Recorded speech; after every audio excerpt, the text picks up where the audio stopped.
votre série Le pouvoir de l'espérance continue. Et nous sommes heureux de voir que vous êtes là, fidèles à ce rendez-vous. Déjà le 4e numéro, nous sommes vraiment contents de continuer ce partage avec vous. Je vous rappelle que vous avez la possibilité, vous, de participer à ce partage en saisissant l'un des moyens de communication qu'on met à votre disposition et qu'on vous rappelle à la fin de chaque présentation pour poser vos questions ou faire des demandes, ce qui vous permettra d'échanger avec nous et nous permettra aussi d'approfondir certains sujets avec vous à votre demande. Nous voici donc rendus à notre 4e numéro. Dans ce 4e numéro, nous parlons aujourd'hui de la prière. Nous parlons de la prière non pas comme une simple liste de demandes, mais nous parlerons et nous présenterons la prière plutôt comme une attitude. L'attitude de ceux qui veulent espérer plus. Aujourd'hui, il est vrai que la multiplicité des plateformes de diffusion de vidéos a mis les tutos à la mode. Mais ce n'est pas vraiment maintenant que les tutos ont été inventés. Alors, je vous rappelle que tuto, c'est un nom masculin, une abréviation du mot tutoriel. Et un tuto, c'est un guide d'apprentissage sur support papier ou sur Internet constitué d'instructions visuelles, ça peut être des photos, des vidéos, montrant comment réaliser une tâche dans des domaines très variés, tels que les loisirs, tels que le bricolage, la beauté, la cuisine, etc. Avant les réseaux sociaux, Jésus lui-même utilisait déjà les tutos. Il a laissé à tous ceux qui, de son temps et qui viendraient après, c'est-à-dire vous et moi aujourd'hui, Jésus a laissé un excellent tuto montrant comment et pourquoi il faut prier. Il a répondu à une demande et il a donné un modèle. Nous trouvons la demande dans l'évangile de Luc au chapitre 11 et au verset 1er. La Bible dit que Jésus priait un jour en un certain lieu. Lorsqu'il eut achevé, un de ses disciples lui dit « Seigneur, enseigne-nous à prier, comme Jean l'a enseigné à ses disciples. » Notons bien, celui qui fait la demande ne demande pas à Jésus une prière à répéter machinalement tous les jours. Il demande à Jésus un enseignement sur la prière. Dis-nous comment il faut prier. Alors, le disciple a bien choisi son formateur parce que Jésus est un expert en la matière. Pourquoi? Parce qu'à cause de sa dimension humaine, il pratiquait la prière en tant que demandeur. Jésus priait en un certain lieu. Vous vous rappelez, c'était dit dans le texte que nous venons de lire. Mais grâce à sa dimension divine, eh bien, Jésus était celui qui était aussi destinataire de prières, celui qui recevait des prières.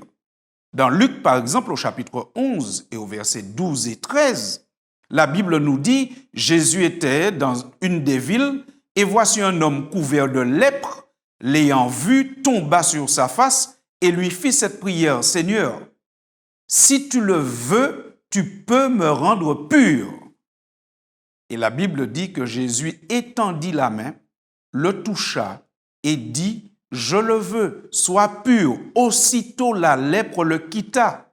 Qui mieux que Jésus peut nous apprendre à prier? Il sait comment prier parce que durant le temps de son incarnation, il pratiquait la prière, mais il sait comment prier parce qu'il est aussi celui qui exauce les prières. Et donc, Jésus va donner un modèle de prière à ses disciples qui souhaitent apprendre à prier. Ce modèle, nous le connaissons tous, c'est le Notre Père. Et d'ailleurs, nous allons le dire ensemble. Et si jamais vous avez oublié quelques mots, vous pouvez regarder dans vos Bibles. Ceci se trouve dans Matthieu chapitre 6, versets 9 à 12. Et je profite de l'occasion pour vous dire que si vous n'avez pas de Bible et que vous souhaitez en recevoir une, c'est avec plaisir que nous voulons vous offrir une Bible. Donc, saisissez les moyens de contact à la fin de l'enregistrement, à la fin de la diffusion et donnez-nous vos coordonnées et nous vous enverrons une Bible avec grand plaisir. Je reviens donc à notre sujet, la prière. le modèle que Jésus a donné, le tuto qu'il a laissé en matière de prière, le Notre Père. Vous êtes d'accord qu'on le dise ensemble, puisque vous le connaissez? Voici donc comment vous devez prier. C'est ce que Jésus déclare. Voici donc comment vous devez prier. Notez encore une fois que Jésus ne dit pas « voici donc la prière que vous devez répéter tous les jours ». Il dit comment vous devez prier. C'est un modèle. Il faut s'en inspirer pour construire sa vie de prière. Et que dit-il? Notre Père qui es aux cieux, que ton nom soit sanctifié, que ton règne vienne, que ta volonté soit faite sur la terre comme au ciel. Donne-nous aujourd'hui notre pain quotidien. Pardonne-nous nos offenses, comme nous aussi nous pardonnons à ceux qui nous ont offensés. Ne nous induis pas en tentation, mais délivre-nous du malin, car c'est à toi qu'appartiennent dans tous les siècles le règne, la puissance et la gloire. Amen. Et notre prière va consister, comme vous l'avez vu, en première et en dernière demande.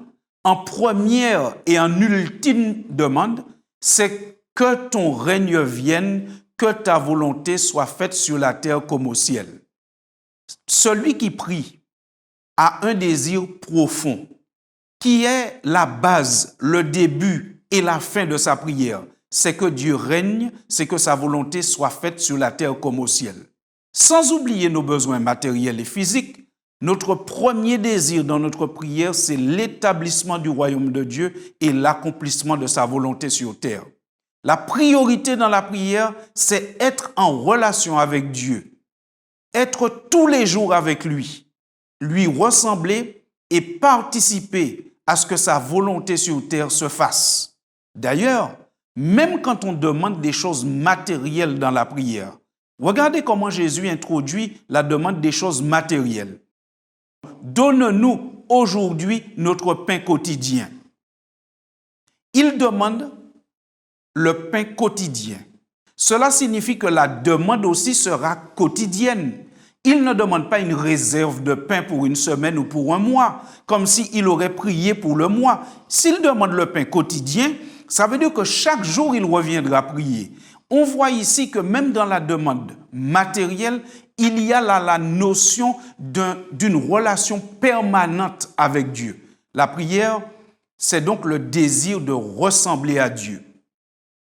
Pardonne-nous nos offenses, mais comme nous aussi, nous pardonnons à ceux qui nous ont offensés. Ce qu'on reçoit de Dieu, c'est pour le partager avec d'autres, le pardon comme le pain. Celui qui prie, il veut ressembler à Dieu. Pardonne-nous nos offenses comme nous pardonnons à ceux qui nous ont offensés. Dieu est le modèle et nous nous limitons. Enfin, dans la prière, il dit « Délivre-nous du malin, car c'est à toi qu'appartiennent dans tous les siècles le règne, la puissance et la gloire. Délivre-nous du malin. » La prière est l'expression du désir de plaire à Dieu, car celui qui est délivré du malin, il est forcément attaché à Dieu, puisqu'il n'y a que deux possibilités dans l'univers. Vous voyez qu'en analysant le Notre Père, le tuto en matière de prière que Jésus nous a laissé, le modèle, nous trouvons là ici matière à comprendre que la prière n'est pas une commande qu'on passe à un grand magasin virtuel. La prière est plus qu'une série de demandes. Prier, c'est reconnaître Dieu le Père dans son statut et ses prérogatives. Prier, c'est créer un environnement, créer une attitude qui permet à Dieu d'agir librement dans nos vies. Prier, ce n'est pas passer commande à Dieu régulièrement de choses matérielles. D'ailleurs, Jésus a confirmé cela un peu plus loin dans Matthieu chapitre 6, quand il déclare au verset 33, « Cherchez premièrement le royaume et la justice de Dieu, et toutes ces choses vous seront données par-dessus. » Le par-dessus est capital. Les choses matérielles, les besoins, les vêtements, les maisons, la nourriture, Dieu sait ce dont nous avons besoin. On ne prie pas pour informer Dieu de nos besoins. Il connaît tous nos besoins. On prie pour lui dire, Seigneur, C'est sur toi que je compte. Je n'irai pas ailleurs pour satisfaire mes besoins.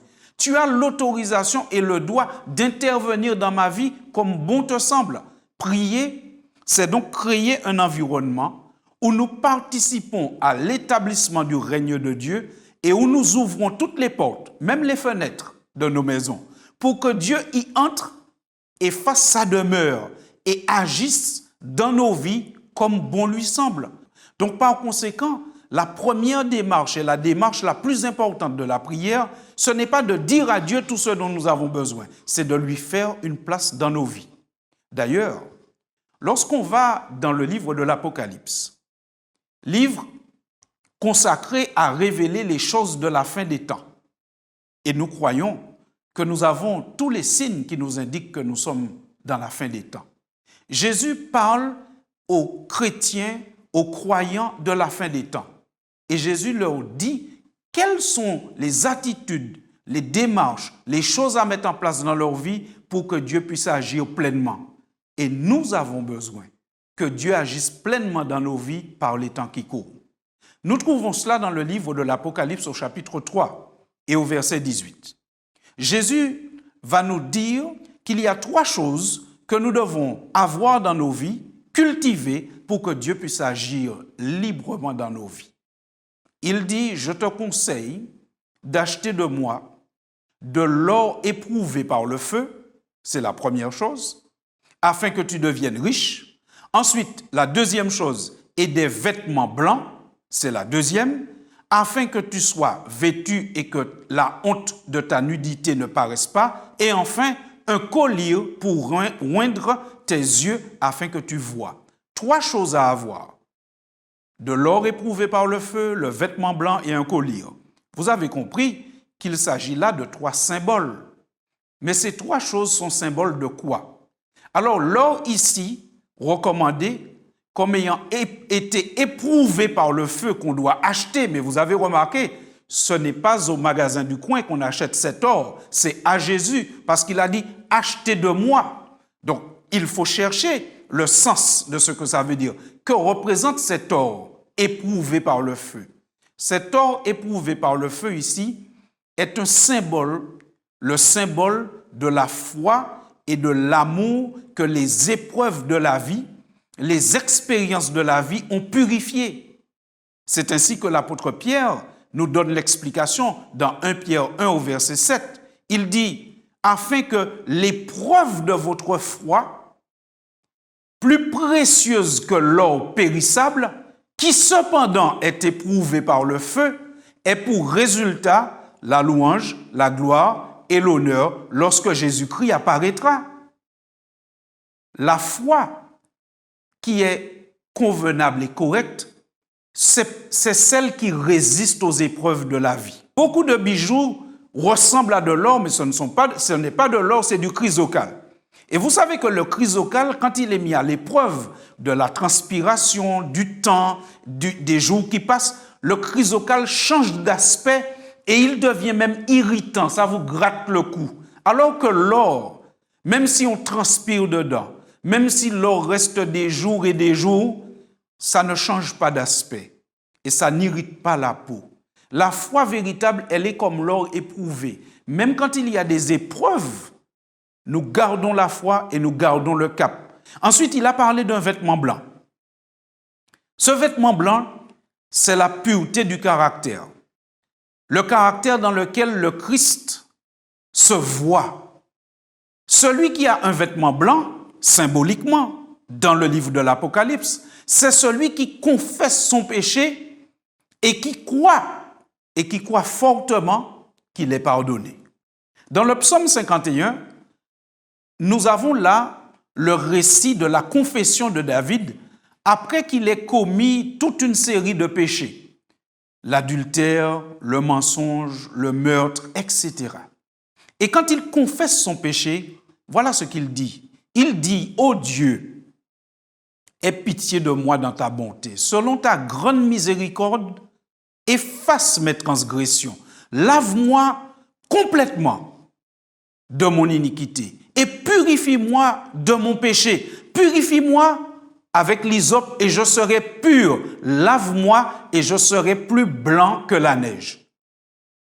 Chers amis, il y a trop de chrétiens qui vivent avec un sentiment de culpabilité.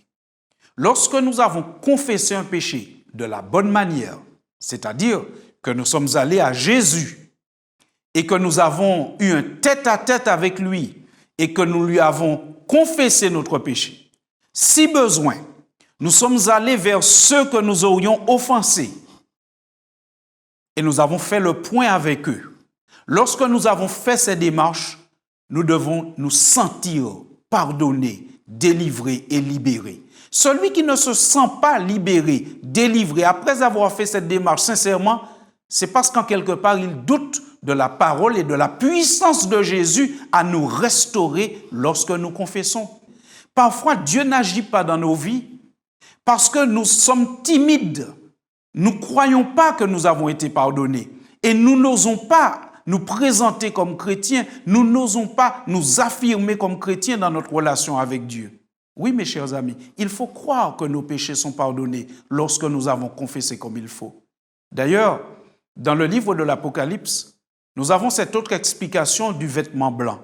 Dans Apocalypse chapitre 7, au verset 13 et 14, Jean, le prophète, il a une vision des personnes qui entrent dans le royaume de Dieu. Dieu lui a permis d'avoir cette vision, cette image, comment ça va se passer l'entrée du royaume de Dieu. Et alors, lorsqu'il assiste à cette scène, il nous dit au verset 13 que l'un des vieillards prit la parole et me dit, c'est-à-dire une personne qui était déjà au ciel, prend la parole et lui dit, mais ceux qui sont revêtus de vêtements blancs, de robes blanches, qui sont-ils et d'où sont-ils venus? Alors Jean lui dit, mais mon Seigneur, mais tu le sais. Et il me dit, ce sont ceux qui viennent de la grande tribulation. Ils ont lavé leurs robes et les ont blanchies dans le sang de l'agneau. Vous voyez cette image? Elle est formidable et elle témoigne de l'amour de Dieu. Lorsque Jean assiste aux personnes qui se dirigent vers le royaume de Dieu, parmi ces personnes, il y a des gens qui ont des robes blanches. Où ont-ils obtenu ces robes blanches? Parce qu'ils ont confessé et ils ont lavé leur vie, leur conscience dans le sang de Jésus. Autrement dit, ceux qui iront au paradis, ce sont des gens qui ont eu des ratés dans leur vie, qui ont raté le but à certains moments, qui ont commis des péchés, mais qui ont confessé et qui ont cru qu'ils sont pardonnés et ils ont obtenu ce vêtement blanc qui fait qu'ils se sentent libérés, ils marchent droit et ils disent « Je sais que Dieu m'a pardonné, qu'il m'aime encore et qu'il agit dans ma vie. » Et enfin, pour terminer, la troisième chose que Jésus recommandait d'avoir, c'est un collier. Alors ce collier, comme vous le savez, normalement on utilise pour les yeux, pour améliorer la vision. Eh bien ce collier, c'est l'action du Saint-Esprit qui nous permet de discerner entre le mal et le bien. Nous avons une meilleure vision. Le Saint-Esprit ouvre nos yeux sur des réalités parfois subtiles et cachées. Cela ne se fait pas en un jour. C'est un apprentissage long, l'œuvre parfois de toute une vie. D'ailleurs, c'est Jésus lui-même qui le dit. Jésus le dit dans Jean 16 au verset 12. Jésus dit, « J'ai encore beaucoup de choses à vous dire, mais vous ne pouvez pas les porter maintenant. Quand le Consolateur sera venu, l'Esprit de vérité, il vous conduira dans toute la vérité, car il ne parlera pas de lui-même, mais il dira tout ce qu'il aura entendu et il vous annoncera les choses à venir. » Vous voyez cela?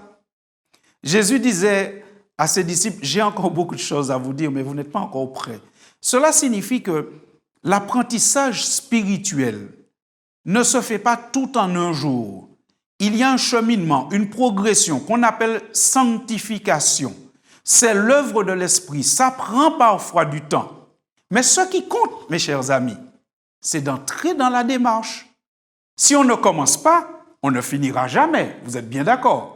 Alors il ne faut pas craindre en disant « Oh, je suis trop loin, je ne pourrai pas, etc. » Ou il ne faut pas passer son temps à dire « Oui, mais soi-disant, il est chrétien, mais regarde comment il se conduit. » Ben, écoute, il est sur le chemin, il apprend. Il apprend. Et Jésus lui-même a dit qu'on ne peut pas tout apprendre d'un coup. Il a eu ses disciples avec lui pendant 3 ans et demi, et pourtant il leur dit à la fin des 3 ans et demi, écoutez, j'ai encore beaucoup de choses à vous dire. Pour devenir réellement à l'image du Christ, il y a un cheminement, une progression, une sanctification quotidienne. Ça prend du temps, mais on y arrive parce que c'est l'Esprit de Dieu qui le fait. Chers amis, ce qui compte aujourd'hui, c'est d'entrer dans la démarche. Et nous reconnaissons que nous sommes à la fin des temps. Nous reconnaissons que nos besoins sont nombreux et grands. Mais voici la conclusion du jour. Ne nous préoccupons pas tant de nos besoins. Préoccupons-nous d'être en relation avec Jésus. Ne nous préoccupons pas tant de ce qui manque ou de ce qu'il y a à faire dans nos maisons, dans nos vies.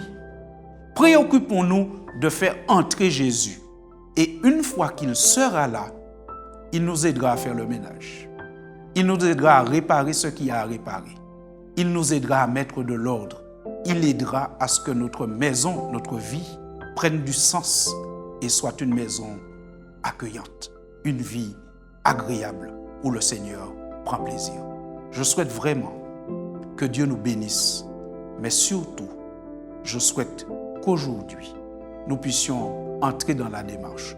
Nous puissions faire ce que Jésus nous a dit, acheter de lui de l'or éprouvé par le feu, c'est-à-dire une foi qui résiste aux épreuves, une foi consistante, que nous puissions revêtir ce vêtement blanc, croire que si dans notre passé, il y a des choses dont nous ne sommes pas fiers, nous pouvons les confesser et croire que Jésus nous a pardonné. Et enfin, réclamer à Dieu tous les jours, selon sa promesse, le Saint-Esprit, afin qu'il nous donne le discernement et qu'il nous aide à rentrer dans un cheminement avec Jésus quotidiennement pour que nous puissions être totalement à son image. Que Dieu nous bénisse. Prions pour cela. Seigneur, merci de nous avoir appris le sens de la prière et permets que maintenant, nous puissions véritablement être de ceux qui prient selon ta volonté. Amen. Restez fidèles, notez bien les moyens de contact. Nous vous attendons. Appelez-nous, écrivez-nous. À très bientôt. Jésus, tu es mon espoir et ma vie. Jésus, tu es ma puissance et ma force.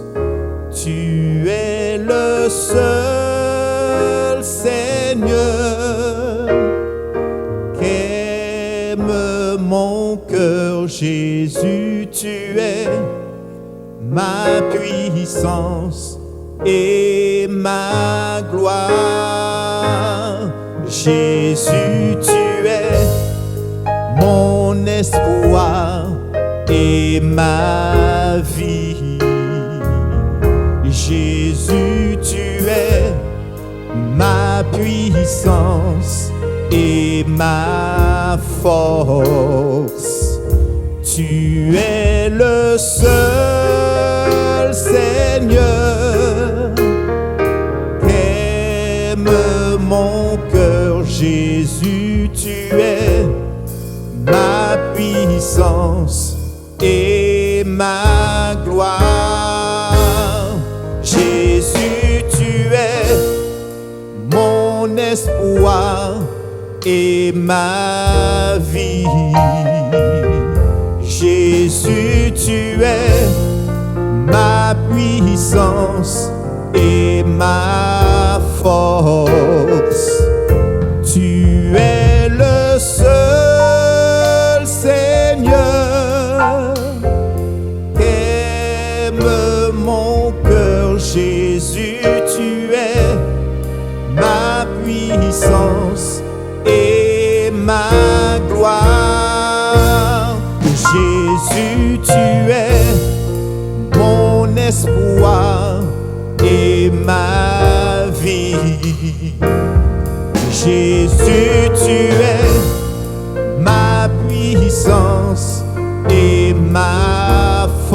force. Tu es le seul Seigneur qu'aime mon cœur. Jésus, tu es ma puissance et ma gloire. Tu es le seul Seigneur qu'aime mon cœur. Jésus, tu es ma puissance et ma gloire. Tu es le seul Seigneur qu'aime mon cœur. Jésus, tu es ma puissance et ma gloire.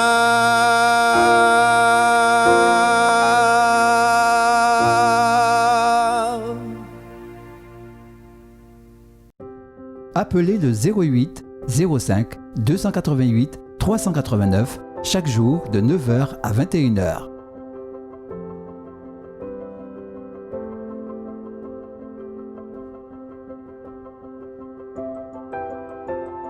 Pour recevoir notre littérature gratuite, Retrouvez le pouvoir de l'espérance chaque jour du 13 au 27 décembre. sur cette antenne, à la même heure.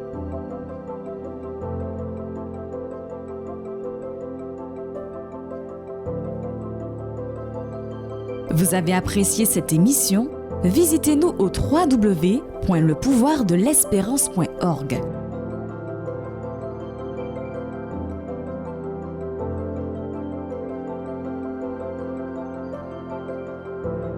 Pour recevoir notre littérature gratuite, Retrouvez le pouvoir de l'espérance chaque jour du 13 au 27 décembre. sur cette antenne, à la même heure.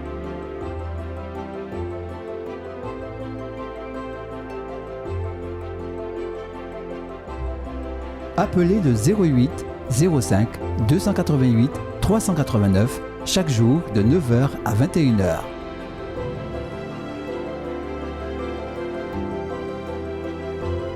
Pour avoir une info, Voir le replay, exprimer un besoin, une prière, visitez-nous au www.lepouvoirdelespérance.org. Merci de votre écoute. À demain.